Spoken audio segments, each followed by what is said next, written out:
What's up everybody, this is Danny, and I'm in New York City this week checking out a ton of new phones coming up, and the first stop was at Essential where I was able to get hands-on time with the phone, see some familiar faces, and I was super excited because I was able to take one home with me and use it for a few days, and now I'm ready to share my experience with you guys.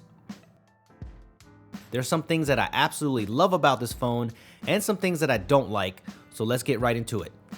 The unboxing experience is pretty standard. You get the phone itself, a nice braided USB Type-C cord, a braided USB-C to 3.5mm adapter because this phone does not have a headphone jack, and a 27-watt fast charging brick that is made of metal and has nice edging to it.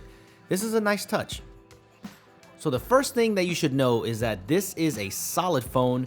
It's a lot heavier than you would think when you're holding it. The mixture of the titanium body and the ceramic back feels super premium. And I love the size of this phone. It feels compact, even though it has a large 5.7-inch display. It's very manageable, and it's refreshing to have a little bit of a thicker phone with sharper edges, no significant curves. The design might be plain for some since it has no branding or anything on the back. It's just simple and minimal, but I'm digging it. The ceramic does feel a little bit slippery, and you can get a lot of fingerprints on it, so I'll probably throw a dbrand skin on it to give it some more grip. The power button is on the right side along with the volume rockers up and down above it. No complaints about that. I like the positions of them. The buttons feel tactile. There's a USB-C port on the bottom with fast charging, a SIM card tray, and a single speaker, and that's really it. There's no SD card slot, but you do get 128 gigabytes of internal storage, so that should be enough for most people. But with the ceramic back, I thought wireless charging would be supported right out of the box, but I think you'll need a wireless charging dock when that is released. There's a fingerprint scanner on the back, and the placement is perfect. It works fast, and there are two power pins on the top right, giving you the ability to wirelessly attach modular accessories like this 360 camera. At first, I thought this display would bother me because of the notch around the front-facing camera, but it actually doesn't bother me at all. I mean, I love the modern bezel-less look. I think the Android UI fits perfect with this, and it does not affect the usage or experience at all. Across all stock apps, it runs all the way to the top, but on most third-party apps and when you are playing video, that portion of the display is in use, so it's not awkward looking. I think this is implemented well. The software is also how I like it. Basically, it's stock Android, there's zero bloatware, you basically download what you want. Some people might not like it because you don't get any added value, but this is kind of how I like my phones. I just want to add whatever I want to it. This should make getting Android 8.0 fairly fast on this phone, and that's one of the selling points of the Essential phone.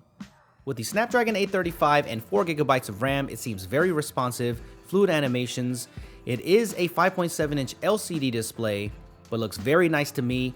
Sharp with this 2560 by 1312 resolution. Now, I personally am a fan of the AMOLED display, but this looks damn good. The big downside is that the outdoor visibility isn't the greatest, and the screen is pretty reflective. I don't think it's a deal breaker, but you should be aware of it. The cameras on the back are dual 13 megapixel sensors, with one being a monochrome sensor, so you can get amazing black and white pictures like this out of it. I am a fan of monochrome pictures, but I know some people don't like them, so I'm sure this will be debated whether it should have been a telephoto lens or not, but in theory, these two sensors should work together to give you the best contrast and color information.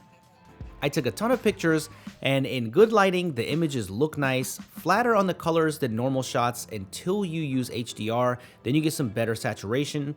The dynamic range isn't the best that I've seen, but it's still early and the software could improve this in the future.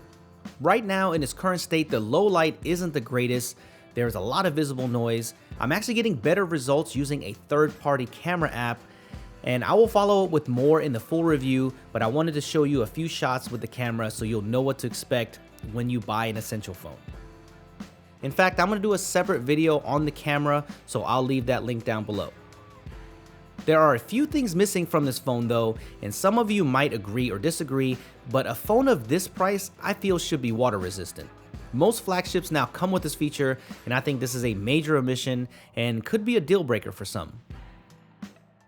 Also, there is no headphone jack, and I know that it's the future and wireless is getting better, but I don't know, I still miss the headphone jack on my iPhone too, so I find it essential to have a headphone jack. Even if they give you a dongle, you can lose it or forget it at home. You know the drill with that. I also feel like a dual speaker setup would have been nice, even though the single speaker gets to a decent volume, but you can cover it up pretty easily. Besides that, I think the Essential phone looks promising. I can't wait to spend some more time with it. I think personally it's being released at the wrong time. The Note 8 is here, new Pixel 2 and XL, new iPhones, LG V30. This phone could get lost in that mix and just fade away. I hope not though. I want to see it succeed, even though it has a hefty $700 price tag, but this connector on the back with the ability to add on to your phone with new accessories could give you better longevity. They are promising a ton of new things coming up for the future with this phone, so let's see what happens. Let me know what you guys think. Is this your next phone or is it doomed from launch? Comment on how you feel about this phone, and I'm sure we'll have a good debate there. Hit that like button if you enjoyed this, subscribe for a ton more new smartphone coverage, and I will see you guys in the next one.